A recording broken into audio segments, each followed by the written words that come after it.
Really important. I mean, I think we're about to have a really special moment in rugby's history and rugby's journey. Bill referenced it. Rugby's 200 years old this year, so this is rugby's 200th birthday party. And like any great party, you need a great host. We've got a great host. Thank you to Jacques and Martine and the team. It's easy to forget that a lot of the planning for this tournament was done in the middle of a global pandemic. So to be at the stage we're at with the excitement we've got is truly amazing. And I'm a bit of a veteran of these things now. And I don't think there's ever been a Rugby World Cup, ever been an event in rugby that's been as eagerly anticipated with the excitement that's building, not just here in France, but around the world for this tournament. So, it's a really important moment. We've got great guests coming to our great party. The teams are incredibly well prepared. Bill mentioned it. We've got 3 South American teams for the first time. They'll bring a different flavour to the tournament. Chile as debutants in a Rugby World Cup. Portugal back for the first time since Rugby World Cup 2007. And we've got a lot of guests coming from overseas to watch those teams. So, and like any great party, we need that bit of magic, that great entertainment. And I think, again, we're going to see 48 very, very special games. If the quality of the rugby in the last couple of months is anything to go by, we're going to see some really, really entertaining matches.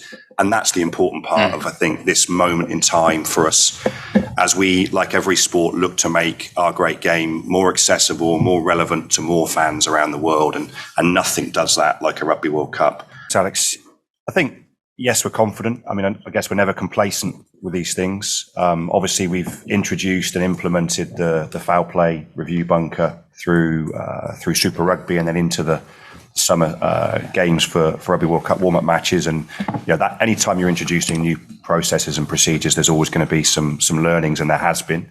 I think the key difference for us when we come into the tournament is that we get to control the process much more. So everything from the way the television pitches are shared with the relevant officials through to the disciplinary process is obviously all under one set of controls. And that gives us the confidence, I think, that we can make sure it's not confusing for players and it's not confusing for fans.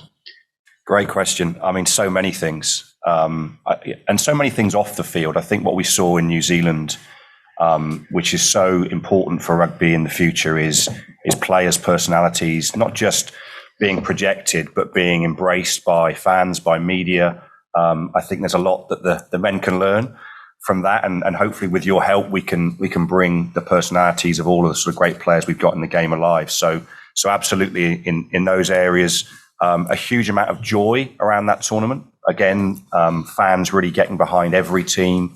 I'm sure we'll see that across the next 7 weeks here in France. I mean, if the team welcome ceremonies that we've seen in recent days are anything to go by, the teams can expect a pretty special welcome. Thanks, Alex. Does rugby have a doping problem? I think the evidence suggests no. And again, we're not complacent at all in these areas, but we're really confident in the programs that we have in place. We work obviously, week in, week out, year in, year out with national anti-doping organisations around the world in the preparation for this tournament, and throughout the tournament, we're working with the ALFD here in France. Very experienced testing agency. We've taken, really significant steps to make sure that every team that are in this tournament are tested in and out of competition. During the competition, players will be selected for anti-doping and doping control tests for every match, and indeed testing outside of the match environment too. We've taken the step of retesting every test that was taken in the 2019 Rugby World Cup with the latest, obviously, anti-doping procedures and technology. So I think our regime and our programs are really extensive. There are, occasionally positives that obviously we've seen a couple of recently, but I think, again, the evidence would suggest that we don't have a problem in the sport.